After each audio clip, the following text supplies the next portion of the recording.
For several years, I have pointed out that Earth is amid abrupt, irreversible climate change. Even the Design-to-Fail Intergovernmental Panel on Climate Change concluded with 2 reports that Earth is experiencing the most abrupt event in planetary history, and climate change is irreversible as a result of humans collectively burning fossil fuels. Princeton professor Michael Oppenheimer wrote that the IPCC was designed to fail when it was created during the Ronald Reagan administration. Oppenheimer reached this conclusion with an essay on the Environmental Defense Fund website published November 1st, 2007. 11 years after Oppenheimer's essay was published, the IPCC concluded climate change is the most abrupt in planetary history, with its October 8, 2018 report, Global Warming of 1.5 degrees. The IPCC concluded climate change is irreversible with its September 24, 2019 IPCC Special Report on the Ocean and Cryosphere in a Changing Climate. The IPCC concluded an overheated ocean was responsible for the irreversibility of climate change. You could look a long time before discovering a paid climate scientist, corporate media personality, or government official who would admit Earth is amid abrupt, irreversible climate change. One of the consequences of abrupt, irreversible climate change was reported, surprisingly, by BBC on September 30th, 2024. The headline reads, "Switzerland and Italy redraw border due to melting glaciers." Here's the lead. Quote, "Switzerland and Italy have redrawn part of their border in the Alps due to melting glaciers caused by climate change." End quote. Yes, really. Quote, "caused by climate change." End quote. That's a rarely reached conclusion, at least among corporate media outlets. The article in BBC continues, quote, "Part of the area affected will be beneath the Matterhorn, one of Europe's tallest mountains, and close to a number of popular ski resorts. Large sections of the Swiss-Italian border are determined by glacier ridgelines or areas of perpetual snow, but melting glaciers have caused these natural boundaries to shift, leading to both countries seeking to rectify the border." Switzerland officially approved the agreement on the change on Friday, but Italy is yet to do the same. This follows a draft agreement by a joint Swiss-Italian commission back in May 2023. Statistics published last September showed that Switzerland's glaciers lost 4% of their volume in 2023, the second biggest loss ever after 2022's record melt of 6%. An annual report is issued each year by the Swiss Glacier Monitoring Network, which attributed the record losses to consecutive very warm summers and 2022 winter's very low snowfall. Researchers say that if these weather patterns continue, the thaw will only accelerate. End quote. Of course, quote, "if these weather patterns continue, the thaw will only accelerate." End quote.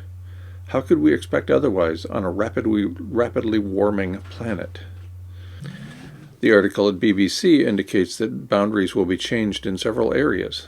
It also indicates that the Swiss Glacier Monitoring Research Network, quote, "warned that some Swiss glaciers are shrinking so fast that it is unlikely they can be saved, even if global temperatures are kept within the Paris Agreement's 1.5°C target rise." End quote. As I have pointed out many times in this space, 1.5°C is behind us. Also behind us is 2°C, according to governments of the world. In other words, quote, "Swiss glaciers are shrinking so fast that it is unlikely they can be saved," end quote, because global temperatures definitely will not be, quote, "kept within the Paris Agreement's 1.5°C target rise," end quote. These biological entities include species. Even our favorite species, Homo sapiens, could join 8 previous species in the genus Homo in going extinct. How could we expect otherwise?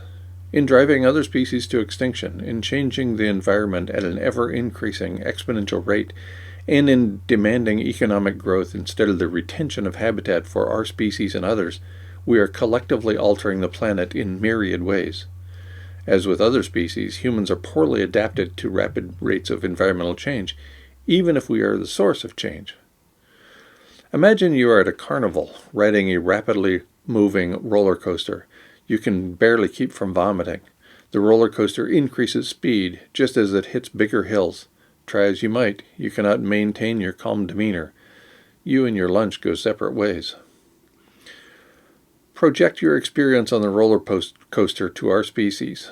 We are in the midst of the most abrupt event in planetary history, caused by the collective behavior of billions of humans for a long time.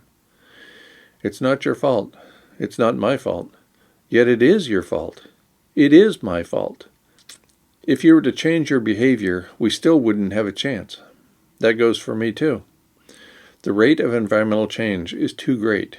The collective actions of too many people for far too long have committed us to extinction. Does this mean I'm giving up? Or does it mean I am accepting reality? I spent a long time living off-grid after I determined the rabid human pursuit of more was driving us to extinction. It still is. My personal actions had no positive impact on abrupt, irreversible climate change. The beat goes on and on. We cannot escape the reality in which we are embedded. We can accept it, though. We can treat others with respect.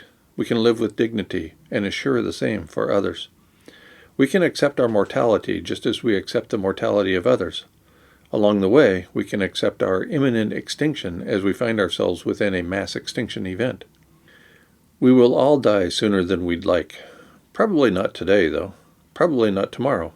Imminence aside, we will die. Everyone does. One of the issues associated with being a living organism is the guarantee of death. Amor fati, memento mori. Live as though your time is short. After all, it is. You are never guaranteed another day, or for that matter, another breath. Make the next breath count. Make the next moment count. Make your life count, and not only to you.